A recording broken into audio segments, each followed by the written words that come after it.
આપણે સૌ જાણીએ છીએ કે પાણી 100 ડિગ્રી સેલ્સિયસ પર ઉકળે છે, પણ શું એ હંમેશા સાચું હોય છે? ના. હકીકતમાં પાણી કયા તાપમાને ઉકળશે એ બદલાઈ શકે છે. તો આજે આપણે આ જ રહસ્ય પાછળનું વિજ્ઞાન સમજવાના છીએ. ચાલો જોઈએ કે દબાણની આમાં શું ભૂમિકા છે. ચલો એક સવાલથી શરૂઆત કરીએ. ક્યારેય વિચાર્યું છે કે પહાડ પર એટલે કે કોઈ હિલ સ્ટેશન પર જઈએ ત્યારે રસોઈ બનાવવામાં કેમ વધારે વાર લાગે છે? દાળ કે બટાકા બરાબર બફાતા જ નથી. આની પાછળ એક બહુ જ રસપ્રદ વૈજ્ઞાનિક કારણ છુપાયેલું છે. અને હા, આજના આ વિશ્લેષણના અંત સુધીમાં એનો જવાબ ચોક્કસ મળી જશે. તો આ બધાનો જવાબ એક બહુ જ સરળ મૂળભૂત નિયમમાં છે. એક એવો નિયમ જે બાહ્ય દબાણ અને ઉત્કલન બિંદુ વચ્ચેનો સંબંધ સમજાવે છે. અને મજાની વાત એ છે કે આ નિયમ આપણા રસોડાથી લઈને મોટી મોટી ઇન્ડસ્ટ્રીયલ લેબ્સ સુધી બધે જ કામ કરે છે. ઓકે, તો સૌથી પહેલા સમજીએ કે આ ઉત્કલન બિંદુ કે બોઇલિંગ પોઇન્ટ છે શું. જુઓ, સામાન્ય રીતે આપણે એને ખાલી એક તાપમાન માની લઈએ છીએ, પણ એનાથી થોડું વધારે છે. વૈજ્ઞાનિક રીતે કહીએ તો એ એવું તાપમાન છે જ્યાં કોઈપણ પ્રવાહીનું અંદરનું બાષ્પ દબાણ એટલે કે વેપર પ્રેશર એના પર લાગતા બહારના દબાણ જેટલું થઈ જાય છે. અને અહીંયા આ બાહ્ય દબાણ જે શબ્દ છે ને, એ જ આખી રમતનો હીરો છે. એને ખાસ યાદ રાખજો. અને આ રહ્યો એ સુવર્ણ નિયમ. બહુ જ સીધો અને સરળ છે. જો બહારનું દબાણ વધશે તો ઉત્કલન બિંદુ પણ વધશે, અને જો બહારનું દબાણ ઘટશે તો ઉત્કલન બિંદુ પણ ઘટશે. એકદમ સીધો સંબંધ છે. બસ આ એક લાઈન આખા વિષયનો સાર છે. હવે આ ખાલી કોઈ થિયરી નથી. ચાલો એને વાસ્તવિક આંકડાઓ સાથે જોઈએ. જુઓ, દરિયાની સપાટી પર જ્યાં દબાણ લગભગ 760 ટોર હોય છે, ત્યાં પાણી બરોબર 100 ડિગ્રી સેલ્સિયસ પર ઉકળે છે. પણ જેવું આપણે મરી જેવા હિલ સ્ટેશન પર જઈએ છીએ, દબાણ ઘટીને 700 ટોર થાય છે અને પાણી 98 ડિગ્રી સેલ્સિયસ પર જ ઉકળવા લાગે છે. અને વિચારો, માઉન્ટ એવરેસ્ટની ટોચ પર ત્યાં દબાણ એટલું ઓછું હોય છે, લગભગ 323 ટોર, કે પાણી માત્ર 69 ડિગ્રી સેલ્સિયસ પર જ ઉકળી જાય છે. હવે સમજાયું પર્વતો પર રસોઈ કેમ ધીમી થાય છે? કારણ કે પાણી 100 ડિગ્રી સુધી ગરમ જ નથી થતું. સારું, તો હવે આપણે આ નિયમ સમજી ગયા. પણ પ્રશ્ન એ છે કે આપણે એનો ઉપયોગ આપણા ફાયદા માટે કેવી રીતે કરી શકીએ?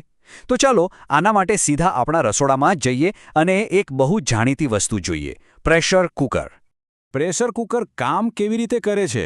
બહુ સિમ્પલ છે. જ્યારે આપણે પાણી ગરમ કરીએ છીએ ત્યારે વરાળ બને છે. કુકરનું ઢાંકણું એકદમ સીલબંધ હોવાથી આ વરાળ બહાર નથી જઈ શકતી અને અંદર જ ભેગી થાય છે. આ ફસાયેલી વરાળને કારણે કુકરની અંદરનું દબાણ જબરદસ્ત વધી જાય છે. અને આપણો નિયમ શું કહે છે? દબાણ વધે તો ઉત્કલન બિંદુ પણ વધે. એટલે કુકરની અંદર પાણી 100 ડિગ્રી પર નહીં, પણ લગભગ 120 ડિગ્રી સેલ્સિયસ સુધી પહોંચે છે. અને આ જ ઊંચા તાપમાનને કારણે આપણો ખોરાક ફટાફટ રંધાઈ જાય છે.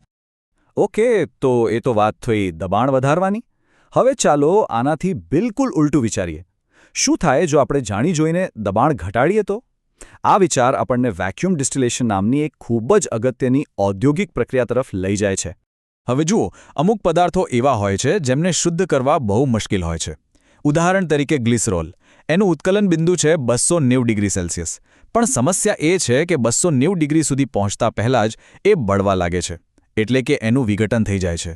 તો હવે સવાલ એ છે કે એને બાળ્યા વગર શુદ્ધ કરવું કઈ રીતે? તો આનો ઉકેલ શું? જવાબ ફરીથી આપણા એ જ સુવર્ણ નિયમમાં છે. જો આપણે ગ્લિસરોલને એના વિઘટન બિંદુ કરતાં નીચા તાપમાને ઉકાળવું હોય તો આપણે બસ એક જ કામ કરવું પડશે: દબાણ ઘટાડવું પડશે. અને આ માટે વેક્યુમ પંપનો ઉપયોગ કરીને દબાણને ધરમૂળથી ઓછું કરી દેવામાં આવે છે. અને પરિણામ જુઓ, કેટલું અદ્ભુત છે. જ્યારે દબાણને સામાન્ય 760 ટોરથી ઘટાડીને માત્ર 50 ટોર કરવામાં આવે છે, ત્યારે ગ્લિસરોલનું ઉત્કલન બિંદુ સીધું 290 ડિગ્રી સેલ્સિયસથી ઘટીને 210 ડિગ્રી સેલ્સિયસ થઈ જાય છે. એટલે કે પૂરા 80 ડિગ્રીનો ઘટાડો. હવે આ તાપમાને એને બળવાના ડર વગર આરામથી શુદ્ધ કરી શકાય છે. અને આ ટેકનિકના ફાયદા પણ ઘણા છે. એક તો એ કે જે સંવેદનશીલ પદાર્થો હોય એમને બગડતા બચાવી શકાય છે.